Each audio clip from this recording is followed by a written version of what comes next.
All right, folks, what's up? We're going to talk today about creatine. This has been something that I've talked about. People have brought questions to me for years, and then lately it's just been popping up quite a bit. So we're going to get into the weeds a little bit on what it is and what it actually does, and then we'll answer the most basic of questions. Should I take it? When? And why? We'll dig into that, okay? So creatine is a product created in the liver, and it's naturally occurring in the body. So it's when we supplement it, it's just adding more, not putting something in our body that doesn't already exist. Okay? And we'll talk about what role it plays in replenishing ATP and recovery in the body. So, gotta kind of visualize with me for a little bit. So there's two parts of a muscle fiber, actin and myosin filaments. And the reason why this is important is they attach each other. The head of the myosin filament goes into the actin, and when we make a muscular contraction, when we do this, basically what's happening is this head of the myosin filament is contracting and pulling the actin filament, okay? So muscles can only pull, they can't push. So in order for this to happen, there's a neurological response, right? I tell my brain to move my arm, and then a bunch of different chemical reactions take place, triggering an event. And the event is a breaking of a bond on your ATP, within your ATP molecules, okay? So ATP is adenosine triphosphate. You have one molecule, adenosine, and then 3 phosphate groups. When this bond breaks, energy is created. And it is the breaking of that bond that creates the energy for the myosin to contract against the actin filament.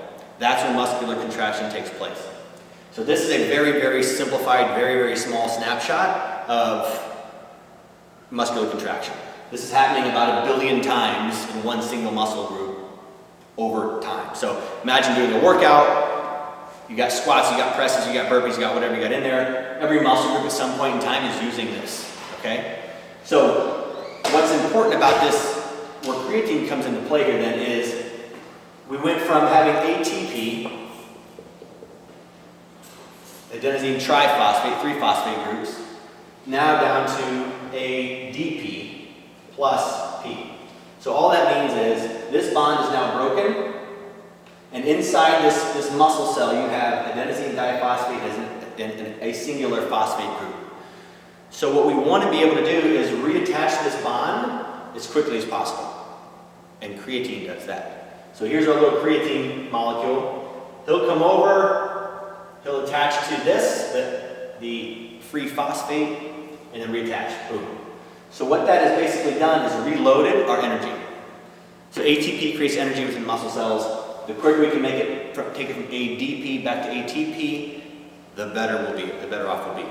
All right? So that is why I think creatine is probably one of the most researched supplements out there outside maybe protein powder. And it consistently shows that it will help you increase your short-term performance because it's going to help you recycle these phosphate groups as ATP much more quickly. Okay? So does it help you increase performance? Yes. We have enough research has shown that it will help you increase your performance. Another great benefit to it is that it's a hydrophilic molecule, meaning it likes water. So imagine this is a big cell. You have a muscle cell, and you have protein strands inside that. So when we work a muscle group to fatigue, we're basically breaking down the protein in the muscle tissue, and it needs to rebuild. In order for that to happen, your body needs H2O, it needs water.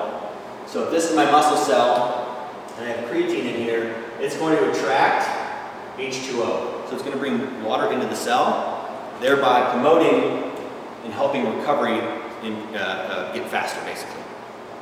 So it improves protein synthesis because it attracts water and brings water into the muscle cell. That's also why when you first start taking it, you need to increase your water intake because much more water is going to get absorbed into the muscles than you're used to, and you're also going to feel a little puffier sometimes, right? You might feel like your muscle is a little bit bigger, but it's retaining water. Okay. Then it's also a lactic acid buffer. So that initial burn that you feel if you're doing, a set of 10 heavy back squats, that burn, it's going to help buffer that lactic acid. So ultimately, yes, we know creatine works, and supplementing can be a very good option. Typically, you're going to do about 5 grams of creatine a day if you're supplementing it. And I think the jury's out on whether it's beneficial before or after. Some of the landmark studies done on that basically have very weak correlations to post-workout. So a lot of people will say take it post-workout because of some, I think, weak studies. I don't think you're wrong either way. It's whatever works best for you. I do it with protein post. If that's what you like, do it that way. But it's very cheap. Can be found basically anywhere. This is like 15 bucks, and there is, you know, over 60 servings in it. So you're looking at 15 bucks every couple of months, and that's if you're taking it every single day. So very cheap, but it definitely does help. So it helps improve recovery, helps increase performance, and helps buffer the lactic acid. That's all we got today.